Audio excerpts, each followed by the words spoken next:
پہلے تو میں نے مسلمانوں کے اخلاق سنے تھے، اب تو میں نے دیکھ بھی لیے، پر یہ بتا جب 12,000 آیا تھا جان کیوں نہیں چھڑائی؟ تو حضرت چارہ کاٹتے کاٹتے رو پڑے، فرمانے لگے تو نہیں نہ جانتا یہ بیٹیاں سانجی ہوتی ہیں، پتہ نہیں نا؟ میرے رسول پاک نے تو حاتم تائی کی بیٹی کے سر پہ کپڑا رکھ کے کہا تھا بیٹیاں برابر ہوتی ہیں، تو یہ نہیں پتا جب اس کی 6 بیٹیوں کی شادی ہوئی ہے میرے اندر روحانیت کتنی بڑی ہے۔ فرمایا پھر 12,000 آیا ہے تو 2-4 بچیاں پھر گئی ہیں،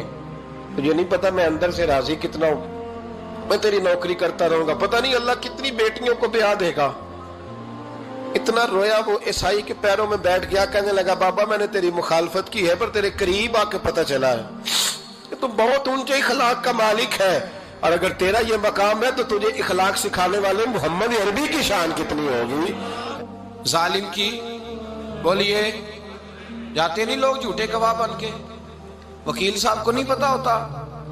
کہ یہ بندہ مجرم ہے جو میرے پاس آیا، کیا مجرموں کے وکیل نہیں ہوتے؟ بولے تو اس کو پتہ نہیں ہوتا وکیل صاحب کو کہ یہ صاحب مجرم ہے، میرے پاس مقدمہ لے کے آئے، اور اگر بے ادبی نہ ہو جائے تو میرا خیال ہے قاضی عدالت کو بھی پتا ہوتا ہے کہ مجرم کون ہے اور مظلوم۔ میرے نبی پاک صلی اللہ علیہ وسلم نے اس قدر زیادہ سختی فرمائی اس مسئلے میں، فرمایا جس کو پتا تھا کہ فلاں آدمی ظالم ہے، ظلم کر رہا، پھر وہ ظالم کا گواہ بنا یا اس نے ظالم کی مدد کی، کتنی کی؟ شارحین لکھتے ہیں چاہے اس نے ایک جملہ بول کے کی، چاہے ایک، سارے بولیے، چاہے ایک غریب کو اس نے ظلم کیا تو کہتے ہیں علاج یہ سی، چاہے ایک جملہ بول کے کی، شارحین اس حدیث کی شرح میں لکھتے ہیں ایک جملہ بول کے چاہے مدد کی، جس بندے نے کسی ظالم کی مدد کی کسی مقدمے میں یا کسی صورت میں اور اسے پتا تھا یہ ظالم ہے، میرے نبی پاک صلی اللہ تعالیٰ علیہ وسلم فرماتے ہیں اگر اس نے مدد کی، ابھی ظالم کی بات نہیں ہو رہی، ظالم کے مددگار کی بات ہو رہی، اگر کسی نے ظالم کی مدد کی تو حضور فرماتے ہیں خدا بھی اس سے بری و ذمہ ہے، رسول بھی اس سے بری و ذمہ ہے۔ سنبھال کے رکھے اپنی نمازیں، قربانیاں، حج، زکوٰۃ سنبھال کے رکھے۔ اگر ظالموں کا مددگار ہے، الیکشن آ لینے دے، آپ کو نظر آ جائے گا کون کون ظالموں کا مددگار ہے، نظر آ جائے گا۔ اپنی جیب سے لوگ پیسے دے کے ظالموں کی مدد کریں گے،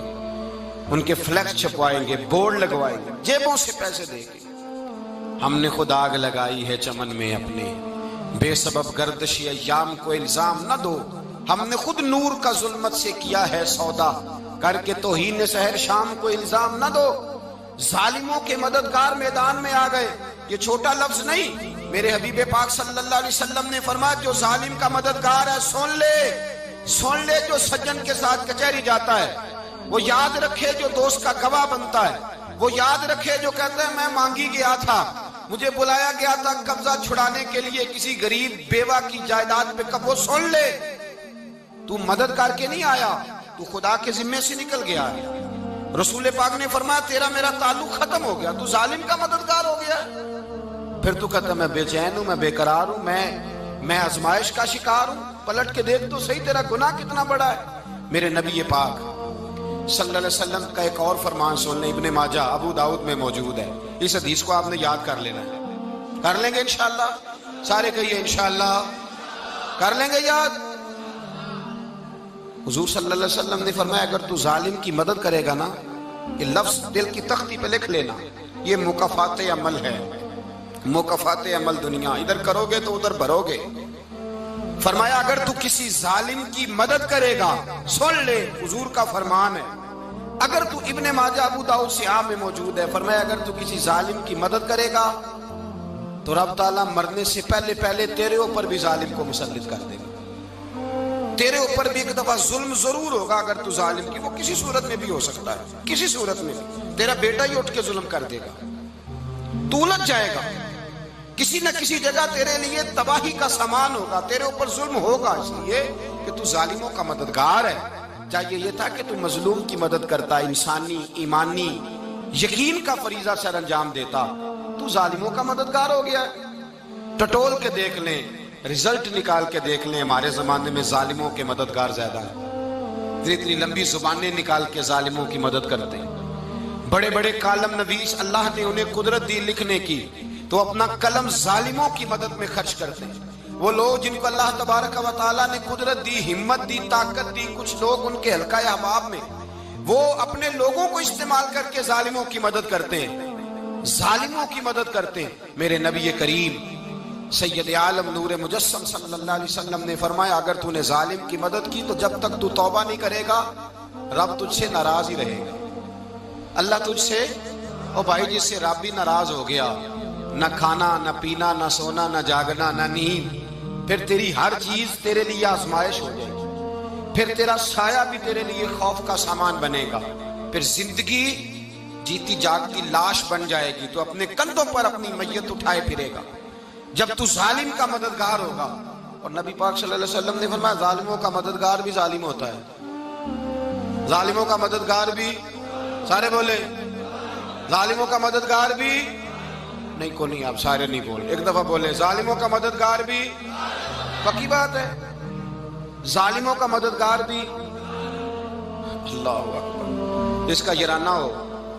جس کا دوستانہ ہو، جو کہے میں نے نا اس کو اوکھے ویلے کے لیے ظالم کو یاد رکھا ہوا ہے۔ کبھی مشکل میں رکھے نہیں ہوئے لوگوں نے ظالم دوست، کہتے میں نے رکھے ہوئے ہیں، بلکہ ہمارے دیہات میں تو کہتے ہیں میں نے بازو بنائے ہوئے ہیں۔ کس کو بازو بنا لیا؟ ظالم بھی کبھی بازو ہوتا ہے، جو ظلم کی تلوار لیے میدان میں کھڑا ہے۔ قارون، حامان، فرعون، نمرود کا حال نہیں لوگوں نے دیکھا؟ اپنے زمانے میں آپ نے کتنے لوگ نہیں دیکھے جن کے سائے سے، آواز سے لوگ کانپتے تھے؟ پھر پولیس کی گاڑیوں میں وہ اس طرح مردہ پڑے کہ دنیا نے تماشا دیکھا ان کا۔ یہ رنگ ہم نے دیکھے نہیں اپنے آنکھوں سے۔ فرمایا ظالم کا مددگار بھی، جو کار میں بٹھا کے لے کے گیا وہ بھی ظالم، جس نے چائے پلائی وہ بھی، جس شخص نے کھانا کھلایا وہ بھی، جو کچہری تک ساتھ گیا وہ بھی، جس نے فلیکس کے نیچے، بڑے شرابی کے نیچے چھوٹی اپنی فوٹو لگائی وہ بھی، جو ووٹ کی پرچی ڈالنے گیا وہ بھی۔ کہہ دینا باہر نکل کے کہ حضرت صاحب نے سیاسی تقریر کی ہے، کہہ دینا، پر بات تو سچی ہے نا۔ خو کرے ہم تو سے تھوڑا سا گلا بھی سن لے، خو کرے ہم تو سے تھوڑا سا بھی گلا۔ امام مالک کے پاس ایک بندہ آیا، اس نے کہا حضور میں درزی ہوں، ایک ظالم بادشاہ مجھ سے کپڑے سلواتا ہے، میں تو ظالموں کا مددگار نہیں نا۔ ایک ظالم بادشاہ مجھ سے، حضور میں تو مددگار نہیں نا ظالموں کا، جو فرمایا ظالموں کا مددگار بھی ظالم ہوتا ہے، تو کپڑے لے کے آتا ہے میں سی کے دے دیتا ہوں، ذمہ داری نہیں۔ یہ ایک آدمی دکاندار ہے، اس سے کوئی بندہ چیز خریدنے آئے گا تو تھوڑی کہے گا میں نے نہیں دینی، تو دے گا۔ کوئی بندہ اگر کسی شخص سے کوئی کام کہتا ہے جو اس کی فیلڈ ہے، اس کا شعبہ ہے، اس کا معاش کا وہ سلسلہ ہے، کہتے ہیں یا رسول اللہ صلی اللہ علیہ وسلم ظالموں کا مددگار بھی ظالم، حضور نے فرما دیا۔ تو امام مالک سے بندے نے مسئلہ پوچھا، دل کی تختی پہ لکھنے والی باتیں ہیں، کہا حضور میں درزی ہوں، ظالم کپڑے سلواتے ہیں، میں تو مددگار نہیں نا۔ امام صاحب کہنے لگے نہیں، مددگار تو وہ ہوگا جو تجھے سوئی دھاگا فراہم کرے گا، تو پورے کپڑے سی کے دیتا ہے، تو خود بہت بڑا ظالم ہے، تو پورے سوٹ سی کے دیتا ہے، تو بہت بڑا ظالم خود ہے۔ مددگار تو وہ ہوگا جو تجھے دھاگا دے گا، جو تجھے بٹن دے گا، جو تجھے نلکی دے گا۔ جو ظالم سے اتنی نفرت، ظلم کر کے بندہ آئے، یہاں تو ہمارے زمانے میں ہیرو بن جاتے ہیں لوگ، ظالم ہیرو ہے، لوگ اس سے ڈرتے پھرتے ہیں، گھومتے پھرتے ہیں، اور بہت سارے کم مزاج لوگ اس کے پیچھے ہاتھ باندھ کے پھرتے ہیں۔ ظالموں کی مدد کرنا، ظالموں کے ساتھ رہنا، یہ ظلم ہے، ظلم، یہ زیادتی ہے۔ میرے نبی پاک صلی اللہ تعالی علیہ وآلہ وسلم نے ارشاد فرمایا یاد رکھو، رب فرماتا ہے میں مظلوم کی مدد ضرور کروں گا،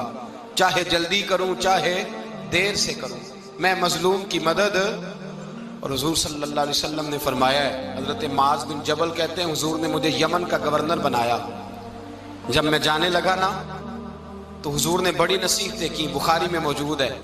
فرماتے ہیں جب میں پلٹنے لگا تو میرے رسول نے فرمایا معاذ ایک منٹ ٹھہر جا، ایک بات میری یاد رکھنا، اس کو نہ بھولنا۔ کہا حضور کیا؟ فرمایا دیکھنا کسی پہ ظلم نہ کر بیٹھنا، کہیں تجھ سے زیادتی نہ ہو جائے۔ محبوبہ پھر حضور نے فرمایا سن میرے معاذ، میں تجھے گورنر بنا رہا ہوں، زیادتی نہ کر بیٹھنا۔ یا رسول اللہ صلی اللہ علیہ وسلم کیا ہوتا ہے؟ تو میرے کریم نے فرمایا جب مظلوم دعا کے لیے ہاتھ اٹھاتا ہے تو عرش کا مالک کہتا ہے فرشتوں پیچھے ہٹ جاؤ، عرش کا مالک کہتا ہے فرشتوں پیچھے ہٹ جاؤ۔